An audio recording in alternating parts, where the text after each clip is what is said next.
अस्सलाम वालेकुम dear students, my name is Iftikhar Ahmed और हम लोग फिज़िक्स विद इफ्तिखार के साथ इस प्लेटफॉर्म के ऊपर मौजूद हैं। लास्ट लेक्चर में हमने इलेक्ट्रोस्टैटिक्स के कुछ बेसिक कॉन्सेप्ट्स को समझने की कोशिश की थी और आज हम इस चैप्टर का बाकायदा आगाज़ करेंगे इस चैप्टर के पहले इम्पोर्टेंट लॉन्ग क्वेश्चन के साथ, जिसका नाम है कूलम्स लॉ। हमने लास्ट लेक्चर के अंदर देखा कि दो चार्जेस के दरमियान जो फोर्स होती है वो अट्रैक्टिव भी हो सकती है, वो रिपल्सिव भी हो सकती है। सर अट्रैक्टिव कब होगी? जब ओपोजिट चार्जेस एक दूसरे को फेस करेंगे। प्रोटॉन इलेक्ट्रॉन को फेस करेगा या इलेक्ट्रॉन प्रोटॉन को फेस करेगा तो फोर्स होगी जो वो फोर्स ऑफ अट्रैक्शन होगी। लेकिन रिपल्सिव फोर्स कब होगी? जब दोनों प्रोटॉन्स एक दूसरे को फेस करेंगे, दोनों इलेक्ट्रॉन्स एक दूसरे को फेस करेंगे तो फोर्स ऑफ रिपल्शन प्रोड्यूस होगी। मतलब sir opposite charges force of attraction produce करते हैं और जबकि similar charges force of repulsion produce करते हैं।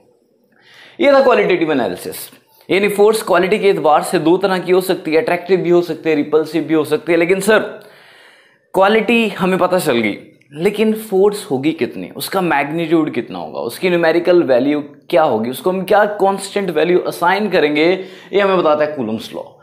कूलम्स लॉ के बारे में चंद एक बातें। पहली बात यह कि कूलम्स लॉ एक इंपीरिकल लॉ है। Sir what is empirical law? Empirical law ऐसे लॉ को बोलते हैं जो बेस्ड अपॉन एक्सपेरिमेंटेशन हो। लाइक हमने फर्स्ट ईयर के अंदर न्यूटन्स लॉज ऑफ मोशन पढ़े थे। उसके अंदर हमने पहली बात यही पढ़ी थी कि न्यूटन्स लॉज इंपीरिकल लॉज है, मतलब ये एक्सपेरिमेंटली वेरीफाइड लॉज हैं, that are called as empirical laws. तो कूलम्स लॉ, जो कूलम था, चार्ल्स कूलम एक फ्रेंच आर्मी इंजीनियर था, उसने ये लॉ 1784 एडी के अंदर प्रेजेंट किया था। सर ये लॉ हर वक्त अप्लाई नहीं होता, सर्टेन कंडीशंस के अंदर हम लोग इस लॉ को अप्लाई करते हैं। कंडीशन नंबर 1, चार्जेस का पॉइंट चार्ज होना जरूरी है, यानी जो दो चार्जेस होंगे that should be point charges. Point charges होते क्या? हमने लास्ट लेक्चर के अंदर डिस्कस किया था, दो चार्जेस को पॉइंट चार्जेस तब कंसीडर कर लिया जाता है जब उनका दरमियानी फासला ज्यादा हो, जबकि उनका फिजिकल साइज कम हो, तो हम उनको पॉइंट चार्जेस कंसीडर कर लेते हैं। चूंकि हम इलेक्ट्रोस्टैटिक्स को पढ़ रहे हैं तो इसकी दूसरी कंडीशन क्या होगी सर? पहली कंडीशन तो ये थी कि पॉइंट चार्जेस होने चाहिए, दूसरी कंडीशन ये होगी कि वो पॉइंट चार्जेस स्टैटिक होने चाहिए, रेस्ट की हालत में होने चाहिए। अब इसकी स्टेटमेंट क्या है? सपोज दैट ये दो सिमिलर चार्जेस, हम देख सकते हैं दोनों की नेचर पॉजिटिव है, या ये दो ऑपोजिट चार्जेस हैं, एक पॉजिटिव और एक नेगेटिव है। इन दोनों के दरमियान फोर्स ऑफ रिपल्शन होगी, जबकि इन दोनों के दरमियान फोर्स ऑफ अट्रैक्शन होगी। तो कूलम्स जो लॉ है वो हमें क्या बताएगा? इस फोर्स ऑफ रिपल्शन या इस फोर्स ऑफ अट्रैक्शन का जो मैग्नीट्यूड होगा वो बताएगा। इसकी स्टेटमेंट क्या है sir? The magnitude of force of attraction or repulsion between two point charges, अभी हमने डिस्कस किया है, is directly proportional to the product of magnitude of charges. मतलब ये दोनों एक दूसरे को अट्रैक्ट या रिपेल जरूर करेंगे डिपेंडिंग अपॉन देयर नेचर, लेकिन अट्रैक्शन या रिपल्शन की जो फोर्स होगी उसका मैग्नीट्यूड डिसाइड किया जाएगा इन दोनों की मैग्नीट्यूड्स के प्रोडक्ट के मुताबिक। अगर हमें फोर्स ऑफ अट्रैक्शन या रिपल्शन को बढ़ाना है तो हमें इन दोनों में से किसी एक को या दोनों की मैग्नीट्यूड्स को बढ़ाना पड़ेगा। यानी फोर्स का जो मैग्नीट्यूड होगा that will be directly proportional to the product of magnitude of these two charges. अगर मैं इन दोनों के मैग्नीट्यूड्स को डबल कर दूंगा तो फोर्स डबल नहीं होगी, क्योंकि फोर्स का एक चार्ज के साथ डायरेक्ट रिलेशन नहीं है, बल्कि दोनों चार्जेस की मैग्नीट्यूड का जो प्रोडक्ट है उसके साथ डायरेक्ट रिलेशन है। सर अगर आप इसको डबल करेंगे, इसको डबल करेंगे, 2 2 4 हो जाएगा, इसका मतलब फोर्स होगी वो 4 टाइम्स इंक्रीज हो जाएगी। नंबर 2 जो है वो मैग्नेट्स वाला केस है। मैग्नेट्स सर दूर दूर पड़े हों, फासला ज्यादा, एक दूसरे को अट्रैक्ट नहीं कर रहे होते, एक दूसरे को रिपेल नहीं कर रहे होते। सर क्यों? क्योंकि उनका फासला ज्यादा है, दोनों के फील्ड्स एक दूसरे तक नहीं पहुंच पा रहे, ना तो फोर्स ऑफ अट्रैक्शन होगी ना फोर्स ऑफ रिपल्शन होगी। लेकिन जैसे ही मैग्नेट्स को एक सर्टेन पॉइंट पर लेकर आते हैं तो फोर्स ऑफ अट्रैक्शन या फोर्स ऑफ रिपल्शन प्रोड्यूस होती है। सर क्यों? क्योंकि फासला कम करने से दोनों के फील्ड्स आपस में इंटरेक्ट करते हैं, जिसकी वजह से फोर्स प्रोड्यूस होती है। इसका मतलब सर फासला अगर कम होगा तो ये फोर्स ऑफ अट्रैक्शन या फोर्स ऑफ रिपल्शन ज्यादा होगी। फासला अगर ज्यादा होगा तो फोर्स ऑफ अट्रैक्शन या रिपल्शन कम होगी। लेकिन फोर्स का डिस्टेंस के साथ इनवर्स रिलेशन नहीं है, बल्कि फोर्स का डिस्टेंस के स्क्वायर के साथ इनवर्स रिलेशन है। मतलब सर, मतलब अगर डिस्टेंस आप डबल करेंगे तो हमें से कुछ लोग समझ रहे होंगे कि सर फोर्स हाफ हो जाएगी।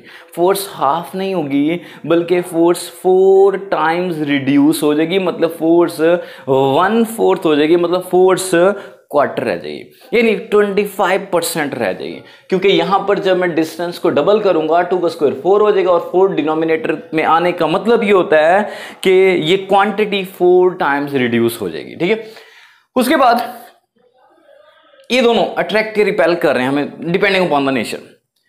ये जब इसको रिपेल करेगा तो फोर्स लगा कौन रहा है सर? चार्जमैन। किसके ऊपर लगा रहा है? 2 के ऊपर। उस फोर्स की एक नोटेशन है, एक पर्टिकुलर नोटेशन है, उसका नाम है F21।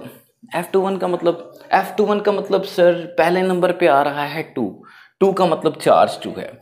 चार्ज 2 पर फोर्स लग रही है, सर लगा कौन रहा है? जो दूसरे नंबर पे आ रहा है। दूसरे पे कौन आ रहा है? 1 आ रहा है। चार्ज 1 फोर्स एक्सर्ट करता है। F21 का मतलब मैग्नीट्यूड ऑफ द फोर्स है, जो कि किस पर लग रही है सर? 2 पर लग रही है, 1 लगा रहा है। सर इसका रिएक्शन भी तो होगा। न्यूटन के थर्ड लॉ के मुताबिक जितना एक्शन होगा उतना ही रिएक्शन होगा, लेकिन ऑपोजिट डायरेक्शन के अंदर।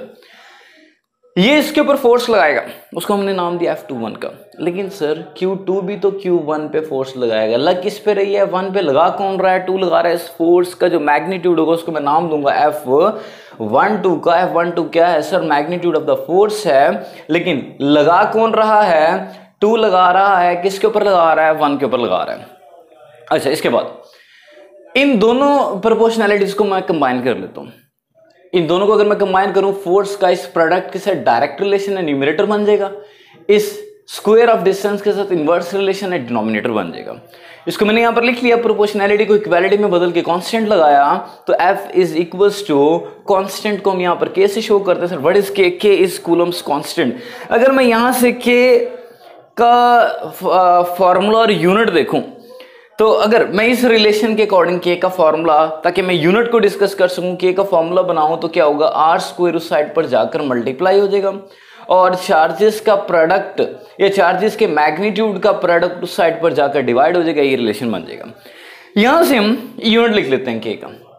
फोर्स में ये होती है न्यूटन्स में, फासला यानी डिस्टेंस में ये होता है मीटर्स में। ऊपर चूंकि स्क्वायर है तो यहां पर स्क्वायर आ जाएगा, जबकि चार्जेस जो हैं, चार्ज का ऐसा यूनिट कूलम है। अगर हम यहां पर लिखें कूलम, तो यहां पर भी हमें कूलम लिखना पड़ेगा। कूलम इंटू कूलम, कूलम का हमारे पास स्क्वायर हो जाएगा।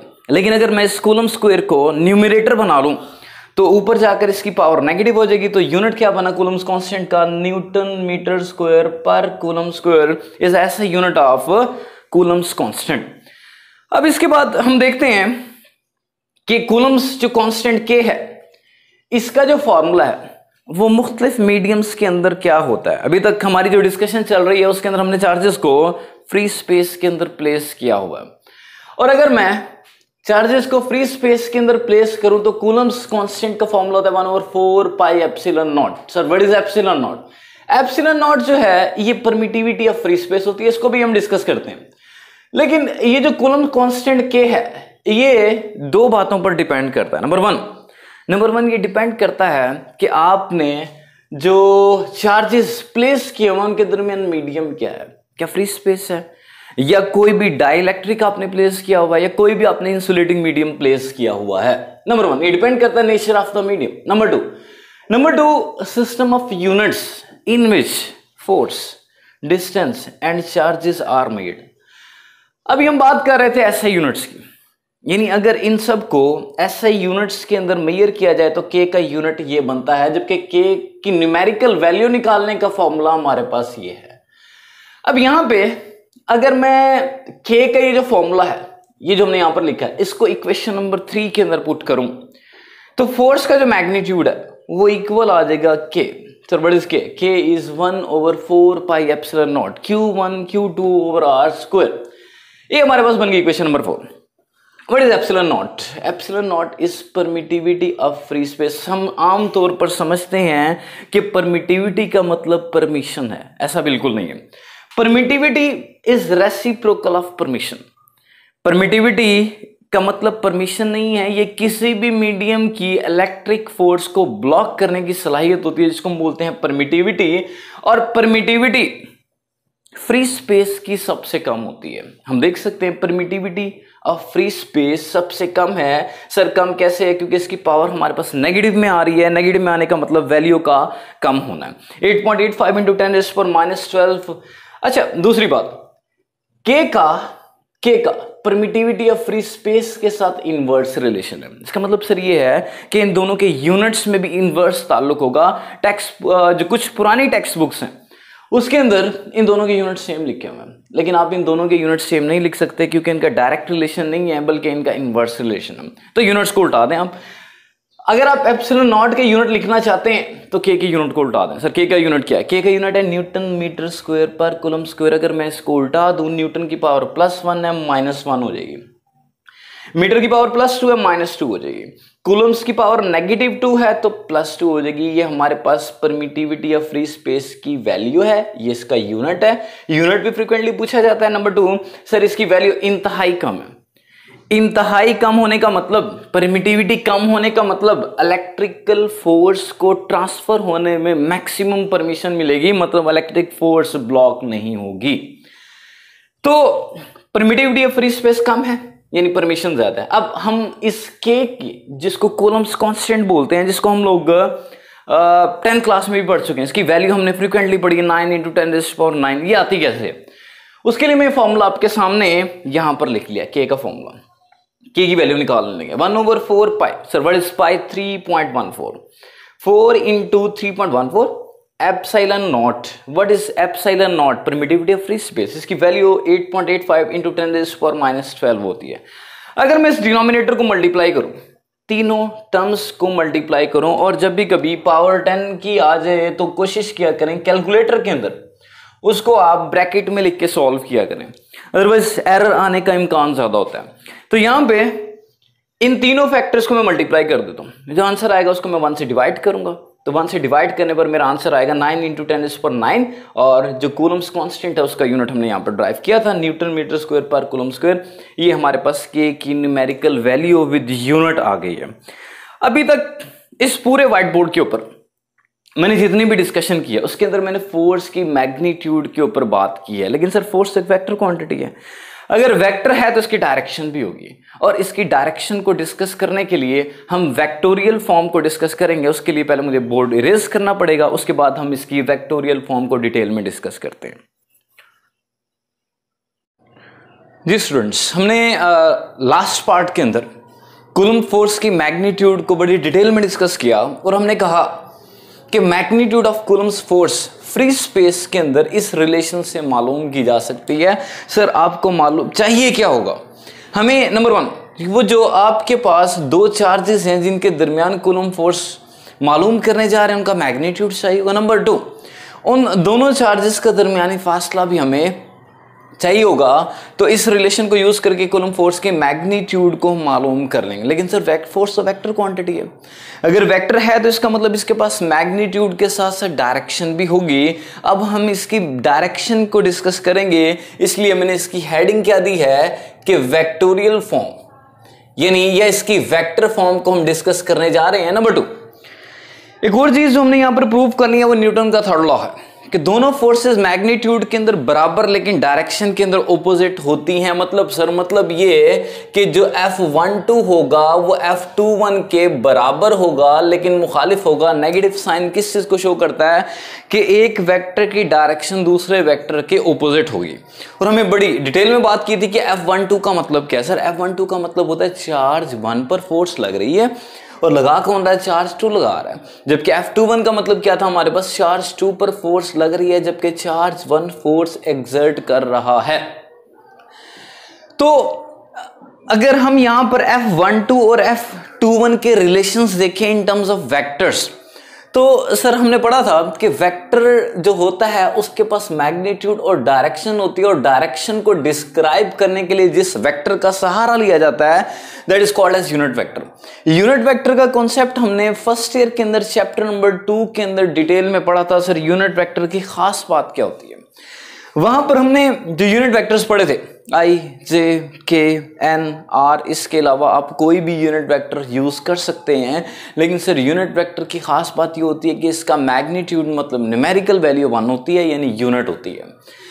अब यहां पे पहले हम बात कर लेते हैं F12 की। F12 के लिए सर चूंकि इसको वेक्टर फॉर्म में लिख रहे हैं तो इसके पास मैग्नीट्यूड भी होगी और डायरेक्शन भी होगी। मैग्नीट्यूड हम मालूम कर लेंगे इस रिलेशन को यूज करके, जिसको हम बड़ी डिटेल में डिस्कस कर चुके हैं, 1/4 Q1 Q2 over R square. ये हमें फोर्स की मैग्नीट्यूड बताएगा। Sir what about direction? Direction को इंडिकेट करने के लिए, डायरेक्शन को शो करने के लिए मैंने यूनिट वेक्टर यूज करना है, और वो जो यूनिट वेक्टर यूज करना है, अगर मुझे कंफर्म हो कि मेरा वेक्टर एक्स एक्सिस के अलॉन्ग है तो मैं यूनिट वेक्टर आई यूज करूंगा। अगर मुझे कंफर्म है कि मेरा वेक्टर वाई एक्सिस के अलॉन्ग है तो मैं यूनिट वेक्टर जे यूज करूंगा। अगर मुझे कंफर्म है कि मेरा वेक्टर जी एक्सिस के अलॉन्ग है तो मैं जो यूनिट वेक्टर यूज करूंगा that will B unit vector के। लेकिन यहां पर हमें कंफर्म नहीं है तो हम generally unit vector are use कर सकते हैं, और इसके ऊपर ये सिंबल लगाना जरूरी है जो कि हैट या कैप का सिंबल है, जो कि यूनिट वेक्टर जो है को शो करता है। यानी अगर आप इसको सिंपली आर लिख देंगे तो ये पोजीशन वेक्टर बन जाएगा, मतलब आर लिख दें, इसको बोल्ड कर दें, एरो लगा देंगे तो ये पोजीशन वेक्टर बन जाएगा। लेकिन सर अगर आप इसको बोल्ड करके इसके ऊपर कैप का साइन लगा देंगे तो यूनिट वेक्टर होगा। अब इस फोर्स की डायरेक्शन जो बताएगा वो R12 यूनिट वेक्टर होगा, और जिस तरफ को ये फोर्स होगी उसी तरफ को ये यूनिट वेक्टर होगा। इसका ये जो फोर्स F12 है ये चार्ज 1/2 का एक्शन है, जबकि रिएक्शन के तौर पे चार्ज 2 के ऊपर चार्ज 1 भी फोर्स लगाएगा, उसको हम बोलेंगे F21। F21 का मैग्नीट्यूड कितना होगा? उतना ही होगा जितना F12 का था। यानी सर दोनों मैग्नीट्यूड में बराबर होंगे, लेकिन सर फर्क क्या होगा? अब इसकी डायरेक्शन को शो करने के लिए हम लोग यूनिट वेक्टर जो यूज करेंगे वो 1-2 यूज नहीं करेंगे बल्कि 2-1 यूज करेंगे। क्यों सर? क्योंकि ये फोर्स 2-1 की डायरेक्शन को डिस्क्राइब कर रहा होगा। तो F21 की डायरेक्शन में जो यूनिट वेक्टर होगा वो R21 होगा, जबकि F12 की डायरेक्शन में जो यूनिट वेक्टर होगा वो R12 होगा। अब हम यहां पे अगर आपको याद हो चैप्टर नंबर 2 फर्स्ट ईयर के अंदर हमने बड़ी डिटेल में पढ़ा था, इक्वल वेक्टर्स की डेफिनेशन पढ़ी थी। हमने कहा था दो वेक्टर्स इक्वल कब होते हैं? अगर वो दो रिक्वायरमेंट्स को फुलफिल कर रहे होंगे। नंबर 1 सर दोनों का मैग्नीट्यूड सेम होना चाहिए, मैग्नीट्यूड मतलब न्यूमेरिकल वैल्यू सेम होनी चाहिए। नंबर 2 उनकी डायरेक्शन भी सेम होनी चाहिए। फर्स्ट करो ये दो फोर्सेज हैं। अब अगर आप देखें ये दोनों मैग्नीट्यूड मतलब इनकी लंबाई सेम है। नंबर 2 इनकी डायरेक्शन भी सेम है। अगर ये दोनों वेक्टर्स को रिप्रेजेंट कर रही हैं तो मैं कह सकता हूं कि ये दोनों इक्वल वेक्टर्स होंगे। लेकिन सर अब क्या है? अब इनकी लेंथ इक्वल है। What about direction? डायरेक्शन इनकी 90 डिग्री के ऊपर हैं। इसका मतलब ये है कि सर अब ये इक्वल वेक्टर्स नहीं होंगे। इक्वल वेक्टर्स के लिए मैग्नीट्यूड के साथ साथ डायरेक्शन का भी सेम होना जरूरी है। तो मैं कहना ये चाहता हूं कि जो R12 है और R21 है ये मैग्नीट्यूड के एतबार से 1 है। दुनिया का कोई भी यूनिट वेक्टर आई, जे, के, आर, एन या इफ्तिखार सब यूनिट वेक्टर के तौर पर आप ले रहे हैं, दुनिया का कोई भी यूनिट वेक्टर होगा वो अपनी मैग्नीट्यूड को 1 रखेगा। सर क्या अब ये इक्वल नहीं है? इनका मैग्नीट्यूड तो सेम है लेकिन हम यहां से देख सकते हैं इन दोनों की डायरेक्शन ऑपोजिट है। एक है R12 जो कि F12 की डायरेक्शन में लेफ्ट पे है, दूसरा है R21 जो कि F21 की डायरेक्शन में राइट पे है। चूंकि दोनों एक दूसरे के ऑपोजिट हैं इसका मतलब ये होगा कि सर आप इसको लिखेंगे R12 R21 के बराबर नहीं है बल्कि R12 R21 के नेगेटिव के बराबर होगा। नेगेटिव सर किस लिए? क्योंकि डायरेक्शन ऑपोजिट। आप इसको रिवर्स में भी लिख सकते हैं। मैंने लिखा है R12 is equal to negative of R21। आप इसको ऐसे भी लिख सकते हैं R21 is equal to negative of R12 भी आप इसको लिख सकते हैं। अच्छा, अब करना मैंने ये है, मैं R12 की जगह पे इक्वेशन नंबर ए में R12 की जगह पे इक्वेशन नंबर ए के अंदर मैं नेगेटिव ऑफ R21 लिख देता हूं। तो यहां पर मैंने क्या किया, इस इक्वेशन नंबर ए के अंदर R12 की जगह पर नेगेटिव ऑफ R21 को प्लेस कर दिया, चूंकि ये जो मैग्नीट्यूड थी ये पॉजिटिव थी और ये पॉजिटिव नेगेटिव या प्लस माइनस माइनस हो जाएगा, तो हमारे पास आ जाएगा 1/4 pi epsilon naught Q1 Q2 over R² into R21। अगर मैं सिर्फ इस हाईलाइटेड पोर्शन को देखूं, इस हाईलाइटेड पोर्शन को, तो ये हमारे पास जो रिजल्ट आ रहा है ये इक्वेशन नंबर बी का रिजल्ट आ रहा है। इक्वेशन नंबर बी जो है सेम, अगर आप इसको मैच करो इस नेगेटिव के अलावा इस पार्ट हाईलाइटेड पोर्शन के साथ, तो ये सेम है। सर इसका मतलब क्या हुआ? इसका मतलब ये हुआ कि मैं इसकी जगह पर इक्वेशन नंबर बी का रिजल्ट लिख सकता हूं। मतलब इक्वेशन नंबर अगर मैं बी में देखूं तो ये चीज किसके बराबर है? F21 के। तो इसका मतलब सर ये हुआ कि आप इसकी जगह पर F21 प्लेस कर सकते हैं। तो मैंने यहां पर F21 लिख दिया और साथ ये नेगेटिव एज इट इज आ गया। तो सर ये प्रूव हो गया कि F12 जो है वो F21 के इक्वल बट ओपोजिट है। वैसे भी हमें पता है कि जब ये दोनों एक दूसरे को रिपेल करते हैं तो ओपोजिट डायरेक्शन में भेजते हैं। अच्छा, जब ये दोनों एक दूसरे को अट्रैक्ट कर रहे होते हैं फिर भी इन दोनों की मोशन एक दूसरे के ओपोजिट होती है, लेकिन मैथमेटिकली हमने इस चीज को वेरीफाई भी कर लिया कि सर दोनों फोर्सेस 2 की 1 पे फोर्स या 1 की 2 पर फोर्स मैग्नीट्यूड में इक्वल होगी, डायरेक्शन के अंदर ओपोजिट होगी। अब इसके बाद हम जिस चीज को देखना चाह रहे हैं that is the effect of medium का इफेक्ट। मैं पहले इसको मैग्नेट से रिजेंबल करने की कोशिश करता हूं। हम लोग देखते हैं मैग्नेट्स के अंदर, मैग्नेट्स अगर एक दूसरे के आमने सामने मौजूद हों तो वो एक दूसरे को अट्रैक्ट या रिपेल कर रहे होते हैं। एक खास फोर्स ऑफ अट्रैक्शन, एक खास फोर्स ऑफ रिपल्शन उनके दरमियान मौजूद होती है। लेकिन अगर उनके दरमियान कोई मीडियम आ जाए तो मीडियम के आ जाने से फोर्स ऑफ अट्रैक्शन या फोर्स ऑफ रिपल्शन रिड्यूस हो जाती है। इवन आप लोगों ने बच्चों को भी देखा होगा कि बच्चे क्या करते हैं, समटाइम्स वो एक मैग्नेट को उंगलियों के ऊपर रख लेते हैं, एक नीचे रख लेते हैं, स्टिल वो अट्रैक्ट कर रहे होते हैं, लेकिन sir what about force of attraction? वो रिड्यूस हो जाती है। क्यों? क्योंकि दरमियान में मीडियम आ गया, इसका इफेक्ट उस तक कंप्लीट नहीं पहुंच पा रहा। ये बच्चे ये करते हैं कि एक मैग्नेट, 2 मैग्नेट्स ले लेते हैं, एक मैग्नेट को मुंह के अंदर प्लेस कर लेते हैं जबकि दूसरे मैग्नेट को गाल पर रख लेते हैं। तो सर अब क्या केस है? अब भी वो अट्रैक्ट कर रहे होते हैं लेकिन फोर्स ऑफ अट्रैक्शन रिड्यूस हो जाती है। तो चार्जेस के केस में भी ऐसा ही होता है। अगर मैं चार्जेस के दरमियान कोई मीडियम को प्लेस कर दूंगा तो चार्जेस के दरमियान जो फोर्स ऑफ अट्रैक्शन या रिपल्शन होगी वो रिड्यूस हो जाएगी। लेकिन जो मीडियम में इंसर्ट करने जा रहा हूं वो क्या आम मीडियम नहीं है, यानी हर मीडियम को चार्जेस के दरमियान इस चैप्टर में हम प्लेस नहीं करेंगे। हम यहां पर जो मीडियम प्लेस करेंगे that is called as dielectric. Sir what is dielectric? Dielectric is an insulating medium. Repeat sir, dielectric is an insulating medium. एक ऐसा मीडियम होता है जिसके अंदर से चार्जेस फ्लो ना कर सकें। Sir like plastic, like rubber, like would, like paper, कोई भी इंसुलेटिंग मीडियम जिसमें से करंट फ्लो ना करे। मेटल्स को मत रखिएगा, metals are conducting mediums, metals के अंदर से करंट फ्लो करता है। आप मेटल प्लेस मत कीजिएगा, आपने जो मीडियम प्लेस करना है that should be insulating medium. अब कंडक्टिंग मीडियम क्यों नहीं रखना सर? मेटल्स को क्यों नहीं रखना? क्योंकि अगर आपने मेटल्स को प्लेस कर दिया तो मेटल्स के अंदर से चार्जेस फ्लो कर जाएंगे, और अगर चार्जेस फ्लो कर गए तो फिर हम इलेक्ट्रोस्टैटिक्स नहीं, ये इलेक्ट्रोडायनामिक्स के अंदर चले जाएंगे। तो यहां पर हम लोग जिस मीडियम को प्लेस करेंगे that should be insulating medium, ठीक है, जो चार्जेस को फ्लो नहीं कराएगा। अच्छा, अभी हमने कहा कि मीडियम के आ जाने से होगा क्या सर? मीडियम के आ जाने से कूलम्स फोर्स, चार्जेस के दरमियान पाई जाने वाली फोर्स, वो रिड्यूस हो जाती है। It is experimentally observe that when a medium is inserted the force reduces, force कम हो जाती है। सर पहले फोर्स कितनी थी सर? फोर्स पहले थी हमारे पास F is equals to K Q1 Q2 over R square। यहां पर K क्या था? K था 1/4 pi epsilon not. Sir what is epsilon not? Epsilon naught permittivity of free space थी, मीडियम की परमिटिविटी थी, लेकिन वहां पर मीडियम चूंकि नहीं था, फ्री स्पेस थी, इसलिए हमने इसको नाम दिया था परमिटिविटी ऑफ फ्री स्पेस का। और हमने कहा था के का फॉर्मूला वैक्यूम के अंदर ये होता है 1/4 पाई एप्सिलॉन नॉट। लेकिन सर मीडियम की मौजूदगी में जो हमारे पास फोर्स होगी वो कम तो हो जाएगी, लेकिन उसका रिलेशन क्या होगा?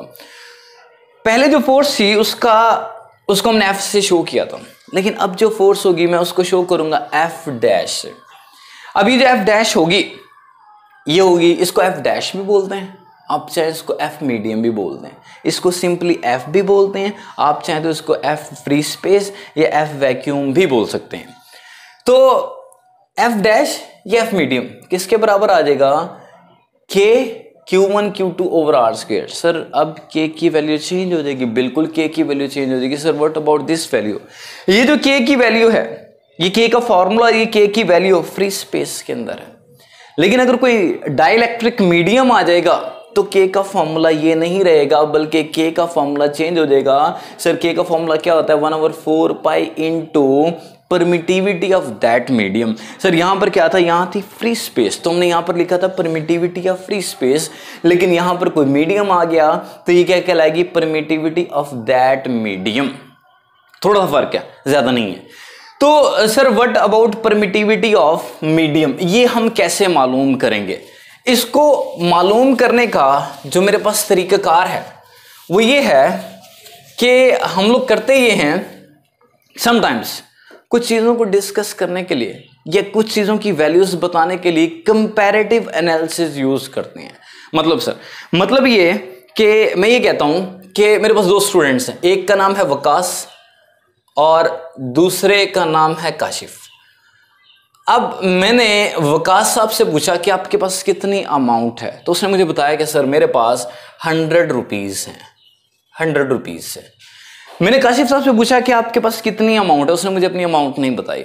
मैंने उससे अमाउंट पूछी, उसने मुझे अपनी अमाउंट नहीं बताई। उसने सिर्फ मुझे ये कहा कि सर मेरे पास वकास के पास जितने भी पैसे हैं, वकास के पास जितने भी पैसे हैं उसका 2 टाइम्स है।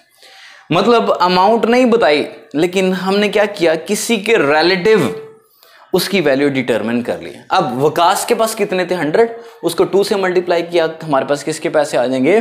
काशिफ के पैसे आ जाएंगे। बिल्कुल इसी तरह किसी भी मीडियम की परमिटिविटी कैसे मालूम की जाती है? देखिए, हमें परमिटिविटी ऑफ फ्री स्पेस पता होती है, 8.85 × 10⁻12 यूनिट हमने डिस्कस किया था, वो परमिटिविटी ऑफ स्पेस होती है, हमें मालूम है। तो किसी मीडियम की परमिटिविटी कैसे बताते हैं हम लोग? मीडियम की परमिटिविटी बताने के लिए हम लोग क्या करते हैं, उसको कंपेयर कराते हैं। हम लोग किसी भी मीडियम की परमिटिविटी फ्री स्पेस के रिलेटिव या वैक्यूम के रिलेटिव कंपेयर करके बता रहे होते हैं। यानी सर आप लिखेंगे क्या? मैं लिखूंगा permittivity of any medium is equals to permittivity of free space into sir constant factor. Sir constant factor जैसे यहां पर 2 था या 3 था या 4 था या 10 था, और उसको बोलते हैं डाइलेक्ट्रिक कांस्टेंट या रिलेटिव परमिटिविटी। वो जो कांस्टेंट फैक्टर होता है 2, 3, 5 कुछ भी हो, इसकी वैल्यू भी मैं आपको बताता हूं कैसे आती है। यानी बिल्कुल वैसे ही है, ये काशिफ साहब है, ये वकास साहब है। सर ये क्या है? ये हमें बताएगा कि वो जो मीडियम आया है वो कितने टाइम्स अफेक्ट डाल रहा है, ये किस फैक्टर से अफेक्ट डाल रहा है। सर पता कैसे चलेगा? सिंपल सा तरीका है, आपने काम करना है, 2 चार्जेस हैं आपके पास, 2 चार्जेस हैं, उन चार्जेस के दरमियान फ्री स्पेस को प्लेस करना है। जब या चार्जेस को फ्री स्पेस में प्लेस करना है, जब चार्जेस को फ्री स्पेस में प्लेस करेंगे तो सपोज दैट फोर्स का जो मैग्नीट्यूड है वो आया 32 न्यूटन्स। अब आप एक काम करें, अब चार्जेस के दरमियान मीडियम इंसर्ट करते हैं। मीडियम को जैसे ही इंसर्ट करेंगे तो फोर्स रिड्यूस हो जाएगी। फर्स्ट करो, फोर्स रिड्यूस होकर रहेगी 16 न्यूटन। अब मुझे एक बात बताएं, ये जो फोर्स है कितने गुना कम हुई है, कितने टाइम्स कम हुई है? सर ये फोर्स जो है ना, इसको अगर आप 2 से मल्टीप्लाई कर दें तो ये आंसर आ जाएगा। इसका मतलब सर ये है कि वो जो मीडियम है उसका वो जो डाइलेक्ट्रिक कांस्टेंट है या रिलेटिव परमिटिविटी है वो 2 आ रही है। क्यों? क्योंकि उसके आने से फोर्स जो रिड्यूस हो रही है वो 2 टाइम्स कम हो रही है। ठीक है, तो डाइलेक्ट्रिक कांस्टेंट जो होता है इसका रिलेशन क्या होता है, इसके 2 रिलेशंस हैं। एक हम क्या करते हैं, दोनों फोर्सेस को डिवाइड कर लेते हैं, फ्री स्पेस वाली फोर्स ऊपर, मीडियम वाली फोर्स नीचे। जब दोनों को डिवाइड करते हैं तो हमें पता चल जाता है कि फोर्स जो है किस फैक्टर से रिड्यूस होगी, 2 टाइम्स 3 टाइम्स जो भी है। ये रिलेशन अभी हम वेरीफाई भी कर लेते हैं।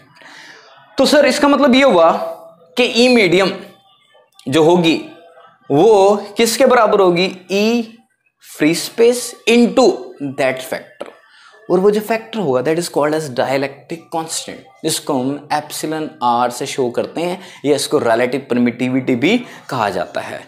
We can see that the force reduces by a constant factor epsilon are called dielectric constant या फिर रिलेटिव परमिटिविटी। अब मीडियम की मौजूदगी में जो फोर्स है, मीडियम की जो मौजूदगी में फोर्स है उसका रिलेशन ये आ गया। अब अगर मैं इसमें से इतने हिस्से को देखूं, सिर्फ इतने हिस्से को अगर हम लोग देखें तो सर ये क्या है, 1/4 pi epsilon naught Q1 Q2 over r square. Sir ये तो वो फोर्स है जब चार्जेस को फ्री स्पेस में रखा हुआ था, ये तो सर एफ है। अगर मैं इसके अलावा देखूं, अगर मैं एप्सिलॉन आर के अलावा देखूं तो सर ये तो एफ है, तो मैं इसकी जगह पर एफ लिख सकता हूं, लेकिन नीचे मेरे पास क्या आ जाएगा, एप्सिलॉन आर आ जाएगा। अब यहां से एप्सिलॉन आर का अगर मैं फॉर्मूला बनाऊं, एप्सिलॉन आर इधर जाकर मल्टीप्लाई हो जाएगा, एफ डैश उस साइड पर जाकर डिवाइड हो जाएगा। तो हमारे पास एप्सिलॉन आर जो कि रिलेटिव परमिटिविटी है, इसका हमारे पास रिलेशन आ गया। तो सर इसकी डेफिनेशन क्या बनेगी, इसकी डेफिनेशन बनेगी ये 2 फोर्सेस की रेशियो है, जिसको मैंने यहां पर पहले डायरेक्टली किया था। एप्सिलॉन आर 2 फोर्सेस की रेशियो है। सर ऊपर कौन सी फोर्स होगी, ऊपर वो फोर्स होगी जब चार्जेस को आपने फ्री स्पेस में रखा हुआ था। Sir what about denominator, denominator के अंदर वो फोर्स होगी जो मीडियम की मौजूदगी में होगी। तो उनको जब हम डिवाइड करेंगे तो डाइलेक्ट्रिक कांस्टेंट आ जाएगा। ठीक है, डाइलेक्ट्रिक कांस्टेंट आपको बताएगा कि मीडियम के आ जाने से फोर्स कितने गुना रिड्यूस हो जाएगी।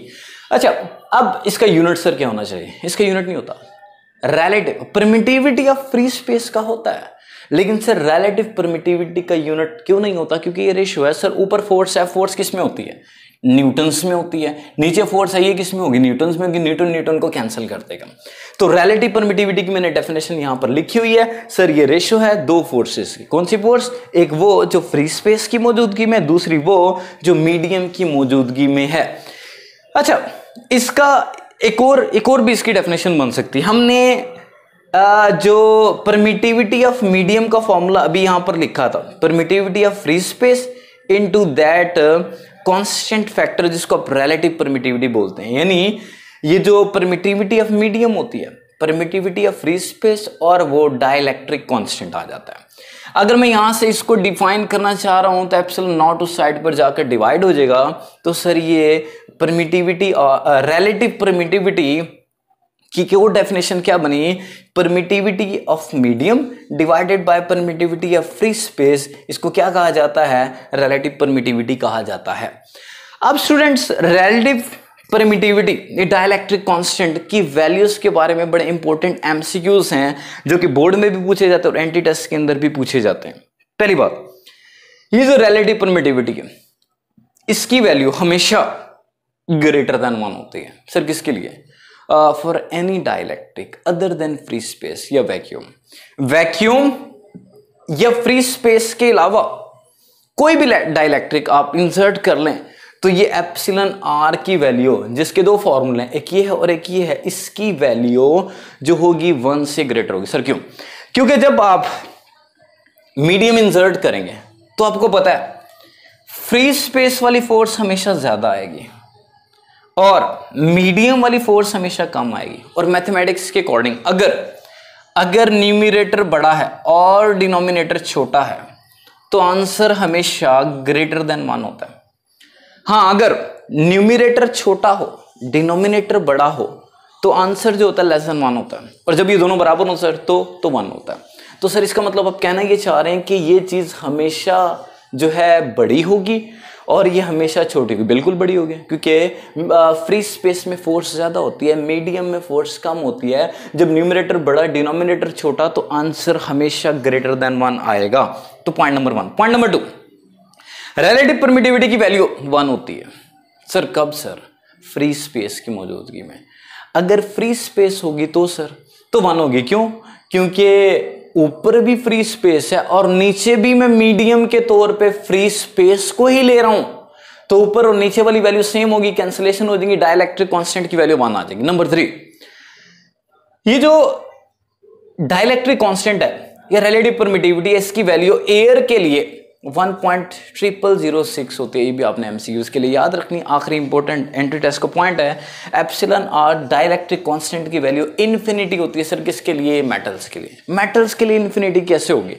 असल में होता ही है कि जब मेटल्स को इंसर्ट किया जाता है तो सर चार्जेस फ्लो कर जाते हैं, क्योंकि मेटल्स एक कंडक्टिंग मीडियम है, और अगर कंडक्टिंग मीडियम दरमियान में आ गया तो चार्ज कंडक्टर में से फ्लो कर जाएगा, और अगर फ्लो कर गया तो फिर इलेक्ट्रोस्टैटिक फोर्स 0 होगी।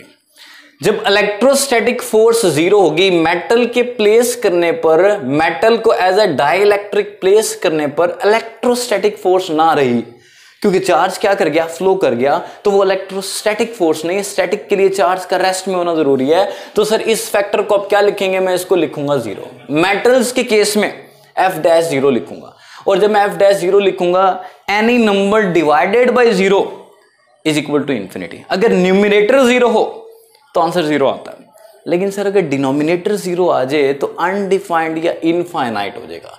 ऊपर सर फ्री स्पेस वाली फोर्स जो मर्जी हो, नीचे चूंकि 0 आ गया तो फोर्स डिवाइडेड बाय 0, आंसर हमारे पास हो जाएगा इनफाइनाइट। तो स्टूडेंट ये इंतहाई अहम लॉन्ग क्वेश्चन है, आप इसको अच्छे तरीके से प्रिपेयर कीजिएगा। अगर आपका कोई क्वेश्चन है तो आप कमेंट सेक्शन के अंदर मुझसे पूछ सकते हैं। Thank you so much. Allah Hafiz.